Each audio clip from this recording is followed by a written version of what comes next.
Welcome, everyone, and welcome back to Masterpiece series. And I just wanted to tell you that we're going to launch into a new theme, and it's called Art is an Atom. We're going to analyze how could art be related to an atom and what all of that implies, all right? It seems to be a process of incredible creativity, which sort of mimics the energy of an atom. So we will get into that right now, all right? First of all right, we've always asked, well, what's art anyway? Well, we could also say, what is an atom? I consider art and atoms as one. Personally, it doesn't have to be your point of view. In this essay, I will expound on this theory and go into detail of how art resembles an atom and atomic energy resembles art. Isn't that incredible? How two of these types of things could actually have something in common. More than that, I want to delve into the recesses of the mind and how it sprung up from atoms, because we're all made of atoms. We all sprung up from atoms. So did our mind. Each question must be answered before we get into it. So what is art? Let's start with that. That's not going to be answered right now.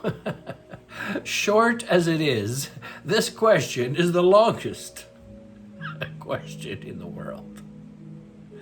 Art is the mind with its intended goal. It is supported by enormous energy coming from the inside of our body and in the center of the brain. It seems to be an essential survival mechanism of the brain, a tool for understanding the world. Yes, imagine that it could be a tool, a device that evolution uses.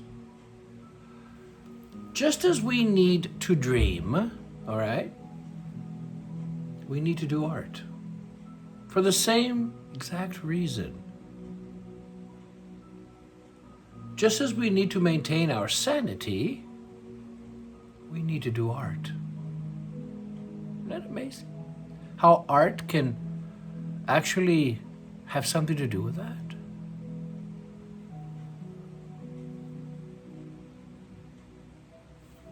Just as we need to create, we must do art. Just as we need to do art, I guess, we need to create. But why? I ask the question why. In ancient Greece, Athens was the most intellectual place on the entire planet at the time. It was intellectualism on steroids. Never before in the history of man, woman, them, it, whatever, had thought been elevated to a godly status. Everything was thought out in organized, well-ordered, and compartmentalized fashion. This was something new in civilization. Everything from etiquette and self-deportment to politics, philosophy, and the sciences, everything, even religion, was stamped with the approval of order. It was not surprising then, when along came the religion of Dionysius from the East and its orgiastic initiation rites of passage. These involved entire populations of women and men running naked in the forests surrounding Athens, ingesting hallucinatory drugs, getting violently drunk on extremely potent wine, of which we still do not know the ingredients, and fornicating wildly for nights on end around roaring bonfires.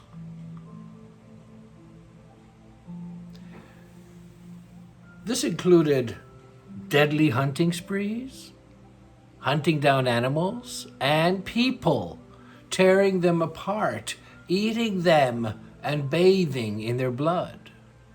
This was uncontrolled mob reaction against the strict order of the day. The king and his soldiers could not manage them. The most heinous crimes were committed in the name of Dionysius, but the religion spread like wildfire with a fervor exactly matching the fervor the Athenians had for their high and mighty civilized system. Okay, and so, we dream for our own good. Dreaming is creating on a digital scale. For the brain, to dream is a way of using the imagination. It is spinning paintings out of self-made myths and making stories out of them. It is indulging in illogic, frivolity, and play, an essential element in childhood. It is resolving our waking life's problems. This is how it maintains our sanity. This is how it brings equilibrium to the intellect. Its illogic comes from the logic of our lives. We couldn't be all intellect. There has to be an escape hatch. Too much logic needs a play of illogic as a survival mechanism and as a balance. Art is born as a consequence of the dream. Yes, it is a physical expression of it. It is a necessity. All right, we all have to dream. Now, when we are doing art, actually making it, in any form I'm talking about, you could be sculpting, you could be writing a piece of music, playing it, you could be painting, you could be drawing, you could, whatever. We are all living our dreams, it seems to me, when we're doing art. It seems to take from dreams and childhood memories, it seems to take from all of that to create the work of art. It is essential, therefore, for the human brain to have achieved this, and it has done so in no other animal than us. I mean, to this point, to this level. You might ask, what about all of us who are not artists? Do we go insane? Well, of course not, because you're still dreaming digitally in your sleep every night, and this maintains your equilibrium. Artists merely reveal to us, in an outward expression, the inward workings of the brain.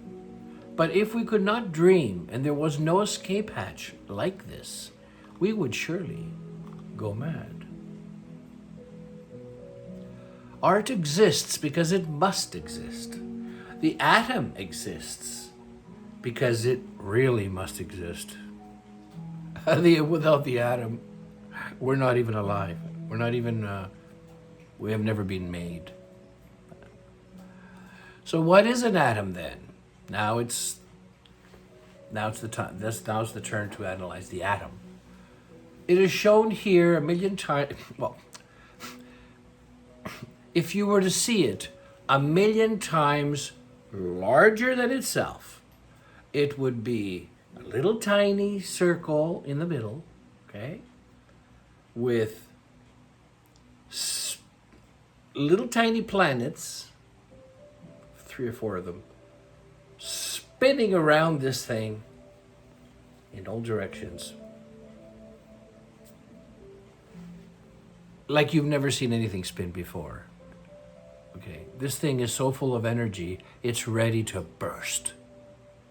And this is why when you slice open atoms, they burst with a vengeance, and they become nuclear bombs and atomic bombs and so forth. Each little one is an enormous explosion if you opened it up. and it would just come out. That's how much pent-up energy is inside an actual microscopic atom. And we're all made of these. Without these, we could never be. This is what makes up the bricks of our construction. So an atom is a brick, makes things, builds things, makes bodies, matter. It is originally so small, of course, can only be seen with an electron microscope. The ordinary microscope won't do. Imagine for one moment being that small. How would the world look to you? Well, we're going to discover that in the next video of how the world would look to a tiny atom. All right? Thank you very much.